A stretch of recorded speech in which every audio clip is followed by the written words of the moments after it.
हाँ जी, good morning. आज हम डिस्कस करेंगे सीए फाउंडेशन स्टैटिस्टिक्स का चैप्टर रिग्रेशन एनालिसिस का क्वेश्चन बैंक। आइए शुरू करते हैं। क्वेश्चन नंबर 1 पर देखते हैं। Regression analysis is concerned with,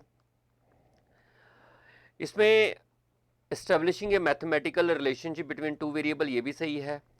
measuring the extent of association between the two variable, ये तो हम कोरिलेशन में करते हैं। And predicting the value of dependent variable for a given value of independent variable, D भी सही है। सॉरी, सी भी सही है। तो हमारा जो आंसर आएगा ना वो डी आएगा। और डी में आप एक काम कर लीजिए, या बी की जगह सी कर लीजिए, ठीक है। और डी हमारा आंसर रहेगा, क्योंकि हम लोग मैथमेटिकल रिलेशनशिप भी स्टडी करते हैं और साथ में हम लोग डिपेंडेंट वेरिएबल की वैल्यू इंडिपेंडेंट वेरिएबल से भी कैलकुलेट करते हैं। दोनों काम हम लोग रिग्रेशन एनालिसिस में कर लेते हैं, ठीक है सर। क्वेश्चन नंबर 2 पर आइए। If there are two variable X and Y, then the number of regression equation, अगर वेरिएबल दो है तो रिग्रेशन इक्वेशंस भी दो बनेगी। वैसे तो ये डिपेंड करता होता है कि डाटा लीनियर है कि नॉन लीनियर है। अगर लीनियर डाटा तो इक्वेशन एक ही बनती है, अगर नॉन लीनियर डाटा है और दो वेरिएबल है तो दो इक्वेशन बनती हैं, एक एक्स ऑन वाई और एक वाई ऑन एक्स। उसके बाद क्वेश्चन नंबर 3 है, since blood pressure of a person depend upon age, ठीक है, we need to consider regression. अब देखो, ब्लड प्रेशर डिपेंडेंट है, एज इंडिपेंडेंट है, तो हमें रिग्रेशन इक्वेशन बनानी पड़ेगी ब्लड प्रेशर ऑन एज, ठीक है जी। ये आंसर हमारा। Question number 4, the method applied for deriving the regression equation is known as least square method. आपको याद होगा, जब हम रिग्रेशन इक्वेशंस बनाते हैं, रिग्रेशन लाइंस बनाते हैं, तो हम लोग वर्टिकल और हॉरिजॉन्टल डिफरेंस को मिनिमम करते हैं, मिनिमाइज करते हैं, और हॉरिजॉन्टल डिफरेंसेस यानी कि एरर और रेसिड्यू को मिनिमाइज करते हैं। तो उस मेथड को हमें लीस्ट स्क्वायर मेथड हम बोलते हैं, ठीक है। तो लीस्ट स्क्वायर मेथड से हम लोग इक्वेशन बनाते हैं। Question number 5, the difference between observed value and the estimated value. Observed value आपकी एक्चुअल वैल्यूज होती हैं, और एस्टिमेटेड वैल्यू जो आपने लाइन बनाई है उसके ऊपर जो वैल्यू फॉल करेगी वो एस्टिमेटेड वैल्यू है। इन रिग्रेशन एनालिसिस उन दोनों के डिफरेंस को हम एरर बोलते हैं या फिर रेसिड्यू बोलते हैं, दोनों बोलते हैं। ए और बी, रेसिड्यू भी बोल देते हैं कई बार और एरर भी बोल देते हैं। ज्यादातर हम लोग एरर बोलते हैं, लेकिन रेसिड्यू भी सही है, तो D is the option. The error in case of regression equation, error जो होगा रिग्रेशन इक्वेशन में पॉजिटिव भी हो सकता है ऑफ कोर्स और नेगेटिव भी हो सकता है। एरर मतलब जो डिफरेंस है हमारी जो एस्टिमेटेड वैल्यूज है और जो आपकी एक्चुअल वैल्यूज में जो डिफरेंस है, पॉजिटिव भी हो सकता है, नेगेटिव भी हो सकता है, दोनों भी होते हैं, और जीरो भी हो सकता है। तो ऑल ऑफ दिस आंसर है इसका, ठीक है। जो डिफरेंस है आपको, जैसे डिस्पर्शन में हम लोग निकालते हैं ना मीन के साथ, जब आप हर वैल्यू को कंपेयर करते हैं, जो डिफरेंस पॉजिटिव भी आ सकता है, नेगेटिव भी आ सकता है और जीरो भी आ सकता है। तो यहाँ पर भी सेम है, ठीक है। डी आंसर है। Regression line of Y on X is derived. Y on X अगर आपको ड्राइव करनी है तो आपको वर्टिकल डिस्टेंसेस को मिनिमाइज करना होगा, मिनिमाइजेशन ऑफ वर्टिकल डिस्टेंसेस, ये आपको मैंने करा दिया था। नेक्स्ट क्वेश्चन नंबर 8 था, two lines of regression become identical. कहते हैं दो लाइनें ओवरलैप करेंगी, आइडेंटिकल करेंगी, वो तब होगा या तो कोरिलेशन -1 होगी या +1 होगी। अगर अपवर्ड स्लोप है तो +1 होगी, और अगर डाउनवर्ड स्लोप है तो -1 होगी। तो ये ए और बी दोनों हो सकता है, ठीक है। Question number 9th, what are the limit of two regression coefficient. दो रिग्रेशन कोफिशिएंट आपको याद होगा, रिग्रेशन कोफिशिएंट होते हैं B X Y and B Y X. इन दोनों की लिमिट क्या होती है, इन दोनों को मल्टीप्लाई करके, कभी भी 1 से ऊपर नहीं होना चाहिए, इनको मल्टीप्लाई करके कभी भी should be equal to less than 1, ठीक है। तो इनमें से चारों में से कौन सा ऑप्शन है, डी ऑप्शन आपका सही है। आपको मालूम है रिग्रेशन कोफिशिएंट को मल्टीप्लाई करके कभी भी हमें 1 से ऊपर नहीं जाना, क्योंकि अगर आप 1 से ऊपर जाओगे तो आपका जो कोरिलेशन है वो 1 से ज़्यादा आ जाएगा, जो कि प्रैक्टिकली पॉसिबल नहीं है, ठीक है sir. Next, the regression coefficient remain unchange due to, origin के चेंज होने से आपके रिग्रेशन कोफिशिएंट में कोई चेंज नहीं आता, स्केल से आता है। Question number 11, following are the two normal equation obtained for deriving the regression lines, ये है। इसमें से आपको बताना है the regression line of Y on X कौन सी है, इज गिवन बाय, इसमें से y ऑन x। आप बताइए, इसको सॉल्व कर लीजिए। इसको सॉल्व करके आपके पास a और b की वैल्यू आ जाएगी। ये दो नॉर्मल इक्वेशंस हैं, आपको याद होगा। इन दोनों को सॉल्व करके आपके पास a और b की वैल्यू आएगी। जब आपके पास a और b की वैल्यू आ गई है तो y ऑन x का मतलब होता है y is equal to a plus B X, ठीक है। आप a की जगह a की वैल्यू पुट कर दीजिए और b की जगह b की वैल्यू पुट कर लीजिए और ये इक्वेशन बन जाएगी। इनमें से जो भी आंसर आपका रहेगा वो आपका हो जाएगा। Question number 12, given the following equation, एक ये इक्वेशन दी हुई है और एक ये इक्वेशन दी है, which one is the regression equation of X on Y. तो आपको याद होगा मैंने आपको ये क्वेश्चंस रिवीजन में भी कराए हैं और मेन क्लासेस में भी कराए हैं। आप अज्यूम कर लीजिए कोई भी इक्वेशन को, एक को एक्स ऑन वाई अज्यूम कर लीजिए, दूसरी को वाई ऑन एक्स अज्यूम कर लीजिए, और फिर बी एक्स वाई और बी वाई एक्स निकाल के देखिए। अगर दोनों को मल्टीप्लाई करके 1 से कम आ रहा है या 1 के बराबर आ रहा है तो वो आपने जो अजम्पशन है वो सही है। अगर आपको दोनों को मल्टीप्लाई करके 1 से ज़्यादा आ रहा है तो वो दोनों आपने जो अजम्पशंस लिया वो गलत है, तो आपकी जो उसके मुताबिक आप इक्वेशन डिसाइड कर लोगे। ठीक है, ये मैंने आपको बता दिया था। क्वेश्चन नंबर 13, u आपके पास 2x प्लस 5 है और v आपके पास -3y -6 है। रिग्रेशन कॉफिशिएंट आपको दिया हुआ है by(x) is 2.4। What is the regression coefficient of, okay, आपको by(x) दिया हुआ है इज 2.4 और आपको बोला गया है bvu। तो आप देखिए एक तो माइनस हो जाएगा 2.4, बिल्कुल, क्योंकि आप देखिए ओरिजिन का तो फर्क नहीं पड़ेगा, u जो है वो x से बना है, x का ओरिजिन और स्केल चेंज कर दीजिए तो u बन जाएगा, तो आपका ये साइन तो पॉजिटिव है और यहाँ पर साइन नेगेटिव हो रहा है, तो जो v है वो भी y से बना है, उसके ओरिजिन और स्केल को चेंज कर दीजिए तो v बन जाएगा, सॉरी।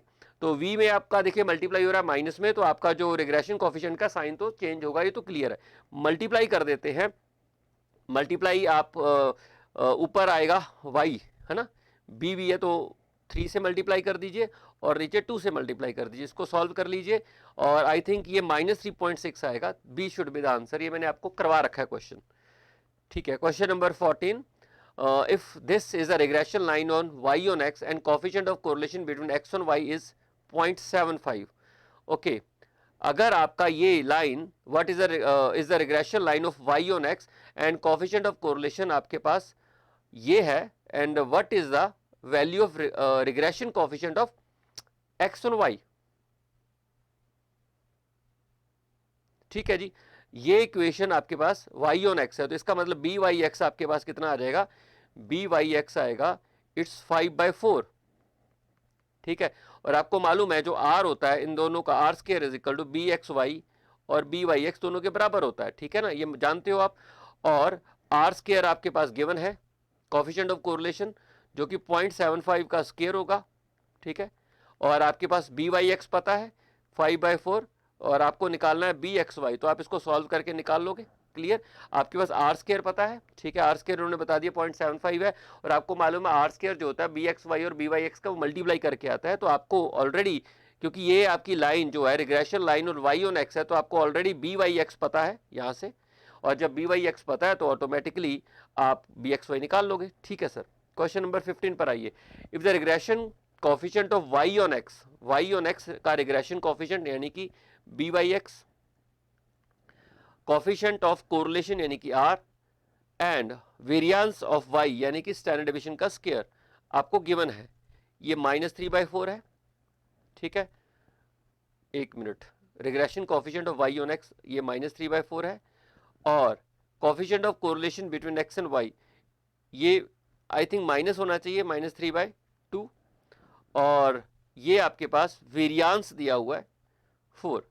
आपको निकालना है वेरिएंस ऑफ y, तो बहुत इजीली निकल जाएगा। आपको मालूम है by(x) जो होता है वो इज इक्वल टू, इस साइन को इग्नोर करके चलिए फिलहाल। ठीक है, वैसे अगर आपको क्वेश्चन आए तो कोरिलेशन का जो साइन होता है वो रिग्रेशन कोफिशिएंट के साइन के बराबर होता है। अगर दोनों रिग्रेशन कोफिशिएंट माइनस है तो कोरिलेशन कोफिशिएंट भी माइनस होगा, अगर दोनों पॉजिटिव है तो आपका कोरिलेशन कोफिशिएंट भी पॉजिटिव होगा। तो यहाँ आप इस बात को इग्नोर कर दीजिए क्योंकि क्वेश्चन में ही पॉजिटिव दिया हुआ है। ये आपके पास होता है r into standard deviation of y upon standard deviation of x। ठीक, अब आपको मालूम है, आपको ये गिवन है, बिल्कुल गिवन है सर, आपको ये गिवन है, बिल्कुल गिवन है, आपको ये गिवन है, बिल्कुल गिवन है, तो आपको ये निकालना है और इसका आपको स्क्वायर कर देना है, तो ऑटोमेटिकली आपके पास वेरिएंस ऑफ x आ जाएगा। मैं दोबारा रिपीट कर देता हूँ, आपको मालूम है by(x) रिग्रेशन कोफिशिएंट जो होता है वो उसका फॉर्मूला होता है correlation into standard deviation of y upon standard deviation of x। आपके पास कोरिलेशन गिवन है, by(x) गिवन है, स्टैंडर्ड डेविएशन ऑफ y, क्योंकि आपको वेरिएंस दिया हुआ है y का, तो वहां से आप स्टैंडर्ड डेविएशन निकाल लोगे। वेरिएंस जो होता है स्क्वायर होता है स्टैंडर्ड डेविएशन का, तो y का स्टैंडर्ड डेविएशन आएगा, इसको सॉल्व करोगे तो आपके पास x का स्टैंडर्ड डेविएशन आएगा। जब आपके पास x का स्टैंडर्ड डेविएशन आ गया तो ऑटोमेटिकली आप उसको स्क्वायर कर लोगे तो आपके पास वेरिएंस आ जाएगा। Question number 16, if y is equal to 3x plus 4 is the regression line of y on x and the arithmetic mean of x is -1 what is the arithmetic mean of y। तो एक काम कीजिए ना, आप यहाँ put कर दीजिए, आपको मालूम है इक्वेशन में जो x और y होता है वो उनके अर्थमेटिक मीन होते हैं, तो आप x ये इसको यहाँ पर -1 पुट कर दीजिए तो आपके पास y आ जाएगा, यानी कि इस इक्वेशन में x की वैल्यू पुट कर दीजिए तो y की जो वैल्यू आएगी वो उसका मीन होगा। तो अगर आप पुट करोगे तो ये आएगा 1। I think A should be the answer. ठीक है, question number 17, the two regression lines आपको गिवन है, if the variance of x is 25 what is the standard deviation of y। इसमें सबसे पहले आपको आइडेंटिफाई करना पड़ेगा। देखो ये क्वेश्चन थोड़ा लंबा हो जाता है, कैसे, देखो the two lines of regression given है, आपको ये नहीं मालूम कि इन दोनों में से x ऑन y कौन सी है और y ऑन x कौन सी है। पहले तो आपको ये आइडेंटिफाई करना पड़ेगा कि इन दोनों में से x ऑन y कौन सी है और y ऑन x कौन सी है। ये आइडेंटिफाई करना आपको ऑलरेडी आता है। आप एक लाइन को ज्यूम कर लीजिए, मान लो पहली लाइन को आप x ऑन y ज्यूम कर लीजिए तो वहां से x ऑन y निकाल लीजिए, दूसरी लाइन को y ऑन x ज्यूम कर लीजिए तो वहां से by(x) निकाल लीजिए, दोनों को मल्टीप्लाई कीजिए तो आपके पास, और उसका रूट निकालिए तो r आ जाएगा। जब आपके पास r आ जाएगा तो ठीक है, नाउ यू गेट r पता लग गया। अब आप देखिए, अगर मान लीजिए bxy आपको पता है और bxy होता है r into standard deviation of x upon standard deviation of y, आपको ये मालूम है, r आपको मालूम है और स्टैंडर्ड डेविएशन x का मालूम है, तो आपके पास y का स्टैंडर्ड डेविएशन आ जाएगा, वही आपको आंसर करना है। तो पहले आपको यहाँ पर आइडेंटिफाई करना पड़ेगा कि इन दोनों में से x और y की इक्वेशन कौन सी है और y और x की इक्वेशन कौन सी है।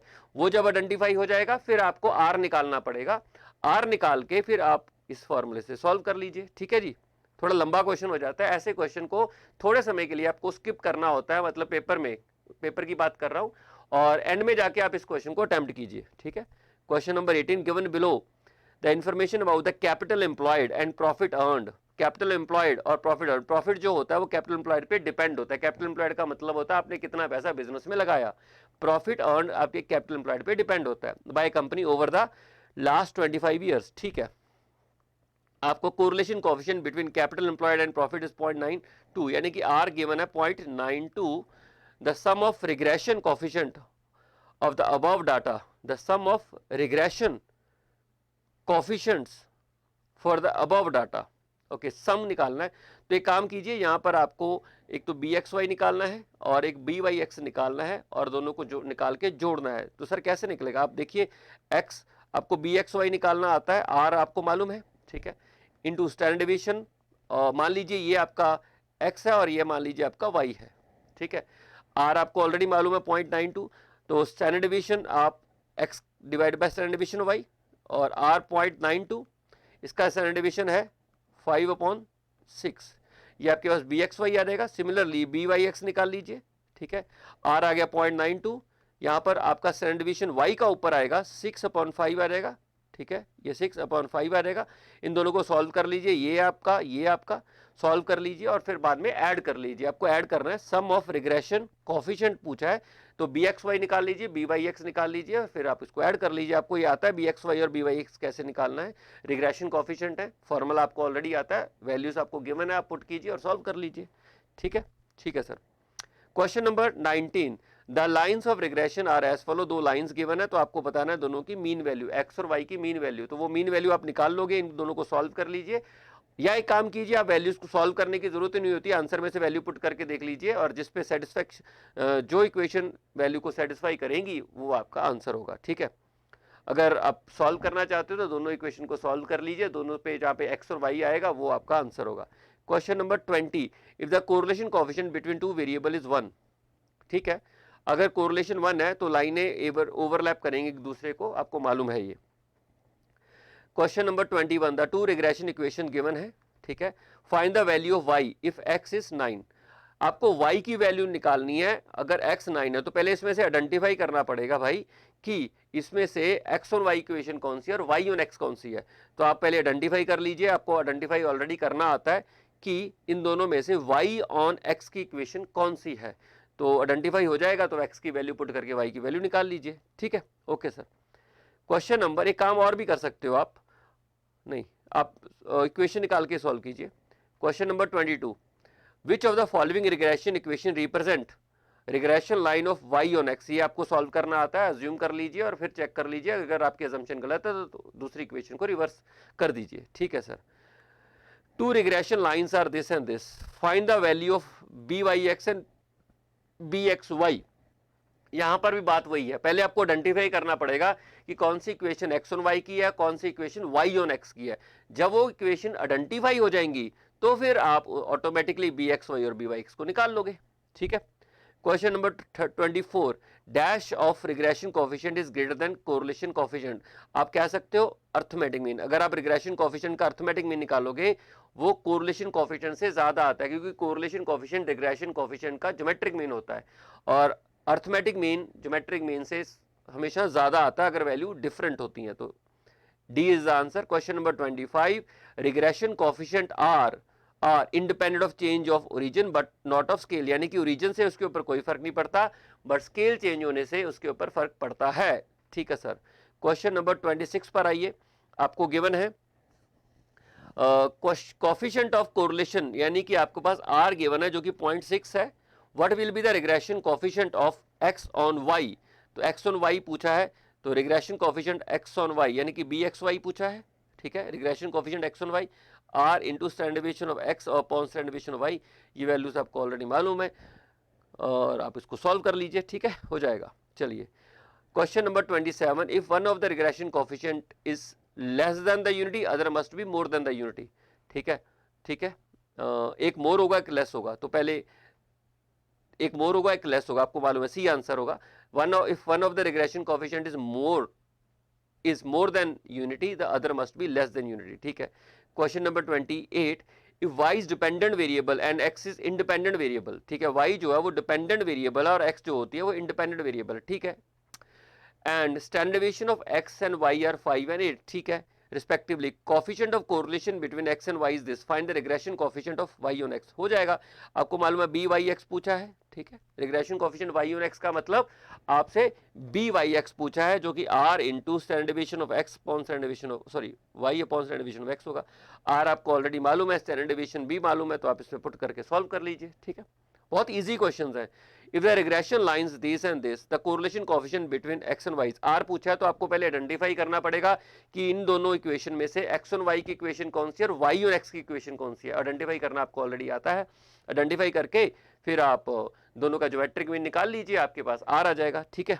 Question number 30, the coefficient of correlation between two variable x and y is simple. Coefficient of correlation between two variable is the simple geometric mean of the two regression coefficient। दोनों regression coefficient का geometric mean निकालो तो आपके पास coefficient of correlation आता है। ठीक है जी। Question number 31, if two variable are uncorrelated, अगर दो वेरिएबल्स कोरिलेटेड नहीं है, अनकोरिलेटेड का मतलब होता है कि उनमें कोई कोरिलेशन नहीं है, देन तो वो परपेंडिकुलर्स बनेंगी लाइंस। वहां पर आपको मालूम है लाइंस 90 डिग्री का एंगल बनाएंगी, इसका मतलब लाइंस परपेंडिकुलर होंगी। Question number 32, if X bar और Y bar denote the arithmetic mean, और ये दोनों स्टैंडर्ड डेविएशन है, denote the standard deviation of B X. ठीक है, स्टैंडर्ड डेविएशन आ गया of X and Y, B X Y and B Y X denote the regression coefficient of the variable this and this X and Y, then the point of intersection of the regression lines, तो of course उन दोनों के mean होंगे। जो regression lines बनेंगी ना, उन दोनों के जो इंटरसेक्शन का पॉइंट होगा उन दोनों का मीन होगा। ठीक है sir. Question number 33, if R be the Karl-Pearson coefficient of correlation in a bivariate distribution, then the two regression lines are at the right angle। कहते हैं दो लाइनें राइट एंगल पर कब होंगी, जब कोरिलेशन जीरो होगा। आप जानते हो इस बात को। Question number 34, if the mean of X and Y variable this and this, mean दे दिया, and the regression coefficient of Y is this. ठीक है, आपको गिवन है, then the regression line, okay clear है, y ऑन x होता है y minus y का mean, B Y X, X minus X का मीन। आपको मीन भी पता है और आपको रिग्रेशन कोफिशिएंट भी पता है, इस ये पता है, मीन पता है, तो आप इसको पुट कर दीजिए और इक्वेशन बना दीजिए। इक्वेशन बनाने का क्वेश्चन है, बहुत इजी है। Question number 35, what when the value of correlation coefficient या तो +1 होगी या -1 होगी, तो रिग्रेशन लाइंस ओवरलैप करेंगी एक दूसरे को। ठीक है, okay. Question number 36, if the mean of two variable x and y are 3 and 1, then the equation of two regression lines। कहता है अगर दो वेरिएबल x का और y का मीन 3 और 1 है, यानी कि x वेरिएबल का मीन 3 और y वेरिएबल का 1 है, तो आपकी इन चारों में से कौन सी इक्वेशन आपकी रिग्रेशन लाइंस की इक्वेशन होगी। काम करते हैं, 3 और x की जगह 3 और y की जगह 1 पुट करके देख लेते हैं, जो इक्वेशन कंडीशन को सेटिस्फाई करेंगी वो रिग्रेशन लाइंस की इक्वेशन होगी। तो आपने इनको पुट करके देख लेना है, x की जगह 3 पुट कर लीजिए और y की जगह 1 पुट कर लीजिए, तो जो दो इक्वेशंस इस कंडीशन को पूरा करेंगे जिस केस में, वो आपका आंसर होगा। ठीक है, आपको मालूम है रिग्रेशन लाइंस इंटरसेक्ट होती हैं उनके मीन के ऊपर, तो अगर रिग्रेशन लाइन की इक्वेशन होंगी तो वो मीन के ऊपर अपनी कंडीशन को सेटिस्फाई करेंगी। वैल्यू पुट करके देख लीजिए, जो सेटिस्फाई हो रहा है वो आपका आंसर है। 37, if the correlation coefficient between two variable is 0, okay, तो लाइंस परपेंडिकुलर हो जाएंगी, आपको जानते हो आप, रिग्रेशन लाइंस परपेंडिकुलर हो जाएंगी। Question number 38, out of the following which is correct, formula है, कौन सा करेक्ट है, कौन सा करेक्ट है? अब देखिए, बी करेक्ट है, बी वाई एक्स, ठीक है, बी करेक्ट है, बाकी गलत है। Question number 39, regression line are passes through, of course वो मीन से भी पास होती है और अपने स्टैंडर्ड डेविएशन से भी पास होती है, तो सी इज द आंसर। मैंने आपको बोला था रिग्रेशन लाइन मीन से इंटरसेक्शन का पॉइंट तो मीन होता है, लेकिन वो स्टैंडर्ड जो स्टैंडर्ड डेविएशन से भी पास होती है। हर लाइन अपने मीन और स्टैंडर्ड डेविएशन दोनों से पास होती हैं, लेकिन जब वो इंटरसेक्ट करती है, जहां पे वो इंटरसेक्ट कर रही है वो उनका मीन होता है। तो लाइन पासेस कहां से होती है? तो मीन से भी पास होती है और स्टैंडर्ड डेविएशन से भी पास होती है, लेकिन इंटरसेक्शन पे मीन आता है, क्योंकि मीन दोनों का कॉमन होता है। ठीक है, स्टैंडर्ड डेविएशन अलग अलग होते हैं, इसलिए वो इंटरसेक्शन का पॉइंट नहीं आता। ठीक है, 39 का सी आंसर है।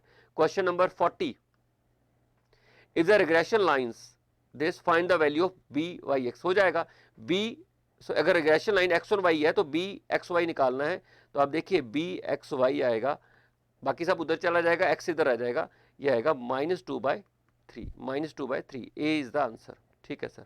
Question number 41, two lines of regression are given and this if the variance of y is 15, find the standard deviation of x। ये क्वेश्चन हमने पहले भी किया हुआ, मैं बता देता हूँ कैसे करना है, जिसको मैंने बोला था इसमें समय लगेगा, वो वाला क्वेश्चन। इन दोनों में से आइडेंटिफाई कर लीजिए कौन सी लाइन x on y की है, फिर आइडेंटिफाई कर लीजिए कौन सी लाइन y on x की है, वो आइडेंटिफाई आपको करना आता है, अज्यूम करके, जो मैंने आपको बताया था, अज्यूम करके आइडेंटिफाई कर लीजिए। ठीक है, आइडेंटिफाई होने के बाद फिर आप आर निकाल लीजिए, जब आपको आर पता लग गया फिर आपको इजी हो जाएगा, आपको बी एक्स वाई उठा लीजिए या बी वाई एक्स उठा लीजिए। ठीक है, R into standard deviation of X upon standard deviation of Y, तो इस केस में आपको ये भी पता लग गया होगा, आर भी आपको पता लग जाएगा। आपको वेरिएंस वाई का 15 दिया हुआ है, तो वाई का स्टैंडर्ड डेविएशन पता लग गया, तो ऑटोमेटिकली आपके पास एक्स का स्टैंडर्ड डेविएशन आ जाएगा। ठीक है, question number 42, if the two regression coefficient are 4 and 16, वैसे तो ये 0.4 and 0.16 होना चाहिए, रिग्रेशन कोएफिशिएंट दोनों 1 से ज़्यादा नहीं होंगे, तो आप मान के चलिए एक 16 है, एक में पॉइंट लगा होगा, तो अनएक्सप्लेन्ड वेरिएशन क्या होगा? तो ये वैल्यूज यहाँ पे करेक्ट नहीं दी गई हैं, तो करेक्ट होंगी तो आप निकाल लोगे, तो आर निकाल लीजिए और 1 - r² निकाल लीजिए। ठीक है, आपको कोएफिशिएंट ऑफ नॉन डिटर्मिनेशन पूछा है आपका, the percentage of unexplained variation, आपको याद होगा कोरिलेशन में कोएफिशिएंट ऑफ डिटर्मिनेशन होता है और कोएफिशिएंट ऑफ नॉन डिटर्मिनेशन होता है, तो अनएक्सप्लेन्ड वेरिएशन जो चीज मेजर करती है वो कोएफिशिएंट ऑफ नॉन डिटर्मिनेशन होता है, तो 1 - r² आ जाएगा। ठीक है, क्वेश्चन नंबर आता है 43, if the regression line y on x is this, y on x है and Karl Pearson coefficient of correlation is 0.5, तो एक देखिए आपके पास बी वाई एक्स आ जाएगा, बी वाई एक्स आएगा 1। ठीक है, और आपको मालूम है बी वाई एक्स का फॉर्मूला होता है R into standard deviation of X upon standard deviation of Y. ठीक, और ये है 1, आर आपके पास 0.5 है, 1/0.5 is equal to standard deviation of X standard deviation of Y, यही है, चेक कर लीजिए। हाँ, फिर आप इसको स्क्वायर कर दीजिए और इसकी वैल्यू निकाल लीजिए, इसकी जो वैल्यू आएगी सॉल्व करके वही आपका आंसर है। चेक कर लेते हैं, 4 आएगी, आई थिंक 4 आएगी, तो ये आपका आंसर 4 आएगा। ठीक है, question number 44, arithmetic mean of regression coefficient always greater, कई बार इक्वल भी हो सकता है, इक्वल तब होगे जब दोनों की वैल्यू सेम होंगी, और जनरली वो ग्रेटर होता है। Arithmetic mean of regression coefficient is greater than geometric mean, R जो होता है वो ज्योमेट्रिक मीन होता है रिग्रेशन कोएफिशिएंट का। अगर दोनों रिग्रेशन कोएफिशिएंट बराबर है तो एम और जीएम बराबर होता है, अदरवाइज एम जो होता है वो जीएम से ज्यादा होता है, तो B should be the answer. Question number 45, regression lines हैं और आपको कोरिलेशन कोएफिशिएंट पता करना है, यानी कि आर पता करना है। रिग्रेशन लाइन में आपको पहले आइडेंटिफाई करना पड़ेगा कि एक्स ऑन वाई की कौन सी है और वाई ऑन एक्स की कौन सी है, वो आपको आइडेंटिफाई करना आता है। ठीक है, वो करने के बाद फिर आप बी एक्स वाई और बी वाई एक्स को मल्टीप्लाई करके उसका स्क्वायर रूट लेके आर निकाल लीजिए, वही क्वेश्चन में पूछा है। चलिए, क्वेश्चन नंबर सेम है, ये भी वही है सेम, आपको दो इक्वेशन बता दी है और आपको बोला गया कि आर निकाल लीजिए, तो पहले आप आइडेंटिफाई कर लीजिए और फिर आइडेंटिफाई करके आपको बी एक्स वाई और बी वाई एक्स पता लग जाएगा, फिर वहां से आपको आर निकल जाएगी। ठीक है, question number 47, two regression coefficients, ये सेम क्वेश्चन है यहाँ पर जो हमने किया था ये वाला, ये क्वेश्चन नंबर 42 की तरह है। ठीक है, सेम सेम एज 42, सेम है, जैसे 42 करेंगे वही है, सेम फिगर्स है। Question number 48, if the coefficient of determination is 0.64, यानी कि आर स्क्वायर गिवन है। ठीक है, coefficient of determination R square होता है 0.64 है। रिग्रेशन कोफिशिएंट आपके पास एक्स वन वाई यानी कि बी एक्स वाई गिवन है, ओके, इस 4, देन आपको बी वाई एक्स पूछा गया है, तो आपको मालूम है आर स्क्वायर जो होता है बी एक्स वाई और बी वाई एक्स को मल्टीप्लाई करके आता है, बी वाई एक्स को मल्टीप्लाई करके आता है। आपको आर स्क्वायर पता है और आपको बी एक्स वाई पता है, तो ऑटोमेटिकली आप ये निकाल लोगे। ठीक है जी, क्वेश्चन नंबर 49 पर, given the following data, what is the most likely value when y when x is 90। तो ठीक है, y और x की इक्वेशन बनाने को बोला है, तो y is equal to y का mean B X Y B Y X X minus X का मीन, बन गई इक्वेशन। अब देखिए, आपको मीन पता है y का, x का मीन पता है, आपको ये भी पता है, ये होता है r into standard deviation of y upon standard deviation of x, ये भी मालूम है। तो कोई बात नहीं, इक्वेशन बन गई है, x की वैल्यू 90 पुट कर दीजिए, y की वैल्यू आ जाएगी। ठीक है, हमने ये क्वेश्चन पहले भी किए हुए हैं। क्वेश्चन नंबर 50, ये आपको सॉल्व करना है, y की वैल्यू 25 है, तो आपको इन दोनों को नॉर्मल इक्वेशन, आपको याद होगा नॉर्मल इक्वेशन सॉल्व करके, ये रिग्रेशन कोफिशिएंट से इक्वेशन तो बनेगी नहीं। ठीक है, आपको नॉर्मल इक्वेशन सॉल्व करनी होगी, नॉर्मल इक्वेशन से आपको इक्वेशन बनाएंगी x is equal to A plus B Y. Normal equation को सॉल्व कीजिए, वहां से ए और बी की वैल्यू निकाल लीजिए, इस इक्वेशन में पुट कर लीजिए, इक्वेशन बन जाएगी। फिर आप y की जगह 25 पुट कर दीजिए, x की वैल्यू आएगी। आप बोलोगे सर आपको कैसे मालूम कि x और y बनानी है? सिंपल है, y गिवन है, x निकालना है, तो x डिपेंडेंट वेरिएबल हो गया ना, जो डिपेंडेंट वेरिएबल है तो किससे निकलेगा, x और y से निकलेगा।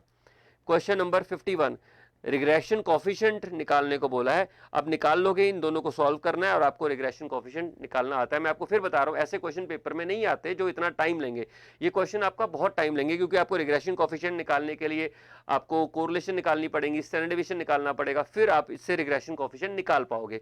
तो जनरली पेपर में ये क्वेश्चन नहीं आता। ठीक है, ओके, आपको सॉल्व करना ऑलरेडी आता है, फॉर्मूला आता है, तो आप निकाल ही लोगे। क्वेश्चन नंबर 52 सेम है, ये भी वही जैसा क्वेश्चन है। क्वेश्चन नंबर 53 भी सेम जैसा ही क्वेश्चन है। अब देखो, ये सारे स्टडी मटेरियल के क्वेश्चन है, आप चाहो तो इनको स्किप कर सकते हो, क्योंकि ऐसे क्वेश्चन पेपर में अगर आ भी जाए तो आपको सॉल्व करने का स्पेस नहीं होगा। Question number 54, two random variable जिनकी रिग्रेशन लाइंस इतनी और इतनी है, कोफिशिएंट ऑफ कोरिलेशन, ये हमने क्वेश्चन किया हुआ, आइडेंटिफाई कर लीजिए इन दोनों में से x ऑन y कौन सी है और y ऑन x कौन सी है। वो आइडेंटिफाई हो गया तो bxy और byx पता लग जाएंगे, फिर r निकाल ही लोगे। Next question number 55, if the regression line of y on x and x on y, ये आपकी y ऑन x है, ये x ऑन y गिवन है, अर्थमेटिक मीन आपसे पूछा है, तो एक काम कीजिए, वैल्यूज इनको सॉल्व कर लीजिए, सॉल्व करके जो भी आएगा एक्स और वाई की वैल्यू, मीन की वैल्यू आ जाएगी, या वैल्यूज पुट करके देख लीजिए, या इन दोनों को सॉल्व करके देख लीजिए, जो भी वैल्यू आएगा एक्स और वाई का वो उसका मीन होगा, आप जानते हो इसको। क्वेश्चन नंबर 56, बाइवेरिएट डिस्ट्रीब्यूशन में रैंक कोरिलेशन आपका इतना है, रैंक कोरिलेशन का क्वेश्चन है, ये आपने ऑलरेडी किया हुआ है। ठीक है, एन निकालना है, ये गलती से रिग्रेशन में अंदर आया हुआ कोरिलेशन का क्वेश्चन है, आपने किया हुआ ऐसा question. Question number 57, if the slope of regression line, slope of regression line आपको मालूम है या तो बी एक्स वाई होगा या बी वाई एक्स होगा, इस 5.5 एंड इंटरसेप्ट इज 15, यानी कि ये आपकी बी होगी और ये आपका ए हो गया। ठीक है, then value of Y when X is 6, okay, Y on X निकालने को बोला है। ठीक है, क्योंकि x की वैल्यू गिवन और y की निकालनी है, तो y की वैल्यू डिपेंडेंट हो जाएगी और x इंडिपेंडेंट हो जाएगा, तो इक्वेशन बनेगी y is equal to a plus B X. y is equal to a की वैल्यू उन्होंने बता दी, इंटरसेप्ट 15 है और स्लोप 5.5 x है, sorry 5.5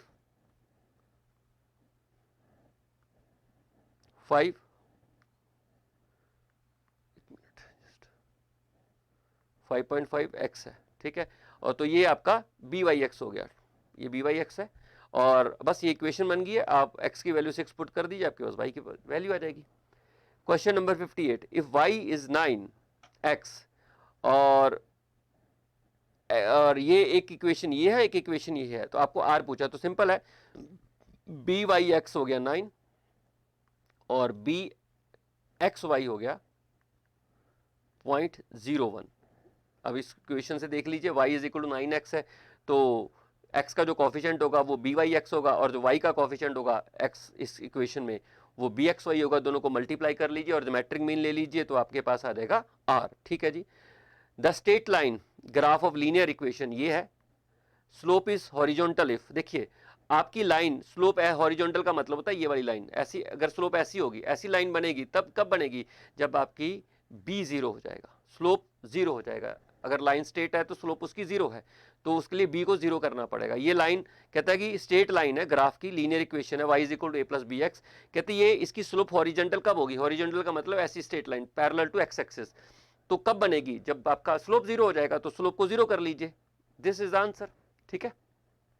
question number 60, the intersecting point of two regression line fall on X axis. ठीक है, कहता है कि दो लाइनें इंटरसेक्ट कर रही हैं, जैसे ये हो गया और ये दो लाइनें इंटरसेक्ट कर गई हैं, तो ये दोनों इंटरसेक्शन पॉइंट जो है यहाँ पर ये एक्स एक्सिस के ऊपर फॉल कर गया। जब आपका कोई भी इंटरसेक्शन पॉइंट, यानी कि ये मीन आ गया, यहाँ पर एक्स का भी मीन आएगा और वाई का मीन आएगा, यहाँ पर जो वाई होगा वो जीरो होगा। ठीक है, इस इंटरसेक्शन के ऊपर दोनों का मीन आ जाएगा। आपको मालूम है रिग्रेशन पॉइंट जहां पर इंटरसेक्शन हो वहां पर, सॉरी इंटरसेक्टिंग पॉइंट जहां पर रिग्रेशन लाइंस का होता है वहां पर मीन आ जाता है। Intersect point of two regression line fall on X axis, तो यहां पर आ गया, इस पे एक्स की एक वैल्यू होगी, वाई जीरो हो जाएगा। If the mean of X value 16, तो ये हो गया 16। ठीक, the standard deviation of X and Y are 3 and 4, the mean of Y, तो इसको निकालने की जरूरत नहीं, मीन ऑफ वाई जीरो आएगा ऑलवेज। ऑफ कोर्स मैंने आपको बता ही दिया है कि अगर आपका इंटरसेक्शन पॉइंट यहाँ पर फॉल करेगा, अगर इंटरसेक्शन पॉइंट यहाँ पर फॉल कर रहा है, लाइन पे ऊपर फॉल कर रहा है, एक्स एक्सिस के ऊपर फॉल कर रहा है, तो वहाँ y की वैल्यू जीरो होनी तय है। जब y की वैल्यू जीरो होगी, x का मीन उन्होंने बता दिया, y का पूछा हुआ है, तो x का मीन 16 है, y का मीन आपको जीरो ही लेना पड़ेगा। ठीक है, तो दीज आर द क्वेश्चन जो हमारे रिग्रेशन एनालिसिस के क्वेश्चन बैंक में से हमने लिए हैं। तो आई होप आपको ये सारे क्वेश्चन समझ में आए होंगे। इससे पहले आपको रिवीजन लेक्चर जरूर लगा लेना है, उससे पहले रिवीजन से पहले आपको मेन क्लासेस भी लगाई होंगी, मेन क्लासेस के बाद आपको रिवीजन लेक्चर लगाने हैं, रिवीजन के बाद ही आप अगर क्वेश्चन बैंक करो तो ज़्यादा बेटर रहेगा। ठीक है जी, all the best for your exam, thank you so much.